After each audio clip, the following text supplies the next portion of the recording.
America, thank you for tuning in for the first of its kind State of the Youth Address.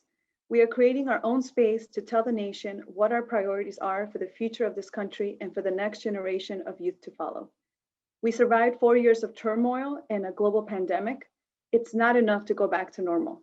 Our normal was not working. We need innovative, bold ideas from young people to find solutions to these complex problems, some of which you might have heard throughout the show today. The president alone cannot meet all of our priorities, nor is his administration in agreement with all of them, if we're honest. We need everyone on board, starting with youth and young adults at the center, with support from adults, business allies, and key stakeholders to organize and create change locally to build momentum from the bottom up. We have the most power for change at the local level because it directly impacts our local communities. Our greatest youth predecessors knew this, and we will continue to follow in their footsteps. The following 8 youth will cover the following issue areas: restoring democracy, mental health and healthcare, education, justice, foreign policy, economic opportunity, immigration, and climate. I hope you all will enjoy it.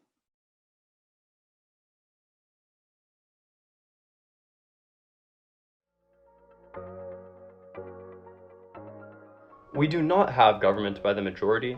We have government by the majority who participates. These words were spoken over 200 years ago by Thomas Jefferson, and they still ring true today. Throughout our nation's history, there has been a persistent struggle to shape our government into one truly ruled by the majority. From Martin Luther King Jr. to Susan B. Anthony, many Americans have fought to secure their right to have a say in our political process. Because of these long-lasting efforts, the political franchise has expanded far beyond white landowning men to a diverse array of American citizens. However, the fight is not over. Across the country, efforts are underway to make voting less accessible. Just this year in my state of Iowa, legislation was passed that places greater limits on when and how we may vote. To strengthen our democracy, we must take steps to facilitate ease of access within the voting system. It is the position of the State of Iowa Youth Advisory Council that eligible citizens be automatically registered to vote upon interaction with the Department of Motor Vehicles or other social service agencies.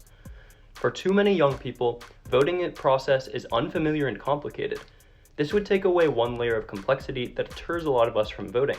The importance of this cannot be understated. In the past half century, young people have turned out in far fewer numbers than our older counterparts. Automatic registration could act as a catalyst to get young adults engaged in the political process, while they will start forming the habits of engaged citizens. With emerging threats to the ideals of democracy at home and abroad, it is critical that we take action to uphold these institutions which afford us the ability to have a government guided by the will of the people. To policymakers from the federal to the state level, listen to what we have to say. Our demands will only grow stronger and our voices louder. And to all my young peers across the nation, the power is in our hands. We have the numbers, but we must vote to secure our interests. For a very long time, mental health amongst young people has been extremely stigmatized. They've been talked down about it, or it's just been given this negative notion that we shouldn't talk about our mental health. And with New Deal for Youth, we want the world and young people to know that they have the opportunity to heal and develop in their mental health. Through this deal, we want the young people to know that their wait is over. We're here to help them have a voice again. In this project with New Deal for Youth in Healing and Wellbeing, this will look like destigmatizing mental health, increasing access and opportunities to help with their mental health, and include new practices that don't just include Western practices. We want young people to know across this world that there's more than one option and that they no longer have to wait, and we're going to do what it takes for them to have a voice. Young people deserve to know that they have equal opportunity and access for their mental health, no matter their income, their race, their family stature. So this is why we can't wait. Young people for too long have been silenced when it comes to their mental health, and it's time to give them back a voice and know that they can overcome and recover in their mental health.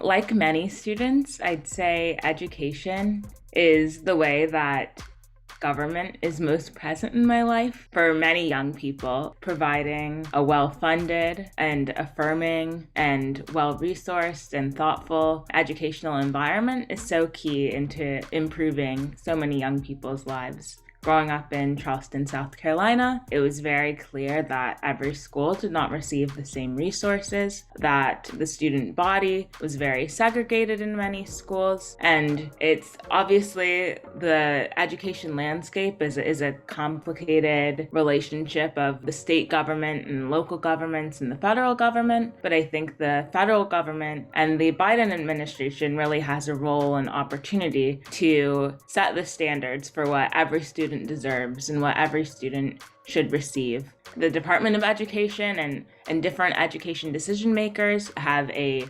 responsibility and duty to start with students and really let students' lived experiences guide the policy decisions that they make to make sure that they're meeting students' needs, letting students reimagine what education could look like post-pandemic. In order to secure a better future for youth, we must put an end to police brutality. How many more lives must we lose at the hands of state-sanctioned violence? Enough is enough. More than 100 unarmed people have been killed or brutalized by the police since George Floyd was murdered last summer. Just in the last month alone, young Black people have been murdered by police in states like Minnesota, Ohio, Tennessee, as well as countless others that do not make national media attention. A climate of violence has woven itself into the lives of young people, and it must stop here. At the NAACP, we are demanding for police accountability and transparency. A badge should never be a shield for accountability, and there is a need for federal legislation to do that. We are calling for the end of qualified immunity, which protects government officials from lawsuits seeking monetary damages, and National Police Registry to collect data on police encounters. Our community is not going to back away from this issue. This is not something we are going to settle down about because our lives are at stake. We must and we will continue to fight against injustice because we are done dying.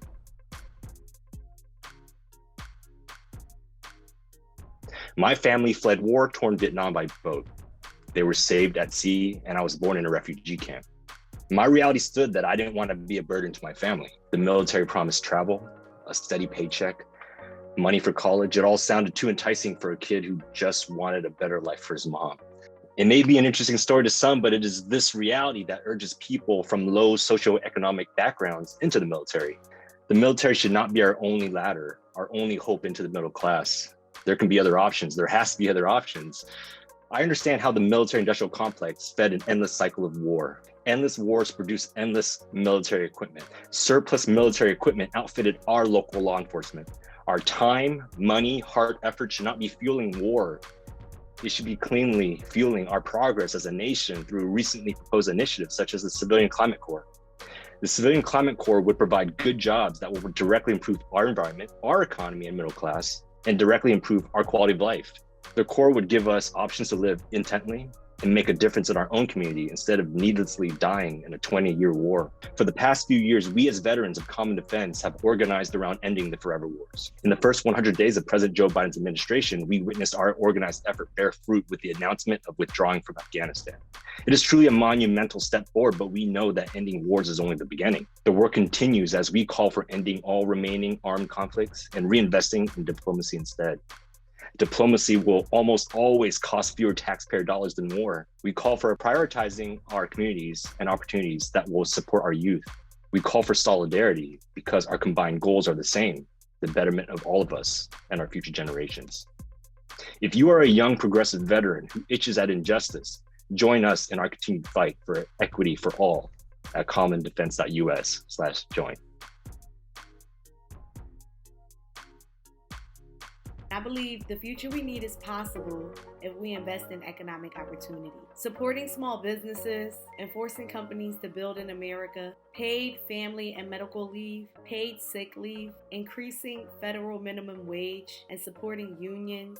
It's very important that we invest in economic opportunity. Young people need better wages. We cannot sustain or take care of ourselves or our families without healthy wages. The increase of small businesses is very much needed in our community, especially with the pandemic and COVID happening. Young people are busy and they're creating and it's essential that we support their businesses as they grow. Paid sick leave and family leave is so important because we're all connected to a family, and we cannot create barriers while people are already dealing with crisis. The future we need is possible if we invest in economic opportunity. So thanks all for tuning in. Invest, America. We need you.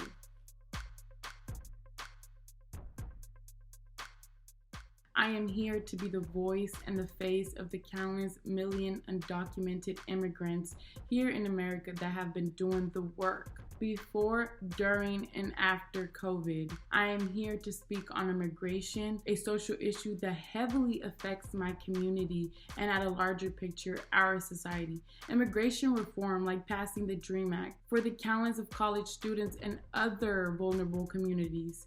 Helping farm workers with actual legal status and actual measures that will help them mobilize here on society. Help Central America with actual aid and stop separating families at all costs. It is inhumane what America is doing for the individuals that have been the backbone of America's economy. My father, a frontline warrior that works 7 days out of the week, is a definition of hard work. And it is community members like him that need more than just a pat on the shoulder, but actual legitimacy and an actual legal status and recompension for all of their hard work. We need legitimacy. I understand that human decency is key to move forward in this nation for our own democracy.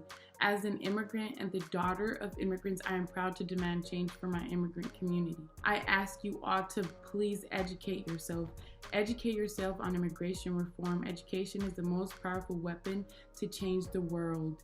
I please beg everybody to honor our culture and to please distinguish the work that the corporations are doing and the actual work that immigrant communities are doing. Value our culture. Thank you.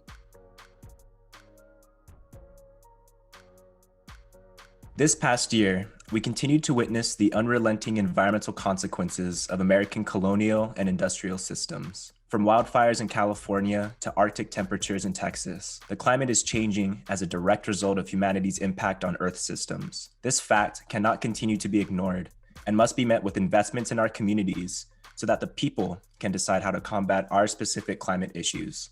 Under the Trump administration, we saw a complete disregard for environmental protections. BIPOC and low-income communities continue to disproportionately bear the environmental burden, and these rollbacks only exacerbated this reality. Under the Biden administration, we have seen a firmer commitment to combating climate change effectively. Rejoining the Paris Agreement, there is hope for a better path forward. This past year, Indigenous movements called to end permits for the Dakota Access Pipeline and Keystone XL. Biden signed an executive order to revoke only one of these permits. A partial win, but this underpins a systemic issue. The system does not uplift community voices, instead favoring corporate interests. We must give decision-making power to our communities so they can choose what is in their best interests. As an Indigenous youth, I believe that environmentalism must center our Native community members' voices. Indigenous knowledge systems and lifeways have proven to be harmonious with the environment because we have existed on our ancestral lands for thousands of years. We must find meaningful ways to augment current environmental management with this ancestral knowledge. This means decolonizing our institutions and liberating Indigenous communities. To quote the Red Deal, "The soundest environmental policy for a planet teetering on the brink of total ecological collapse lies in giving land back to Indigenous peoples. It's decolonization or extinction."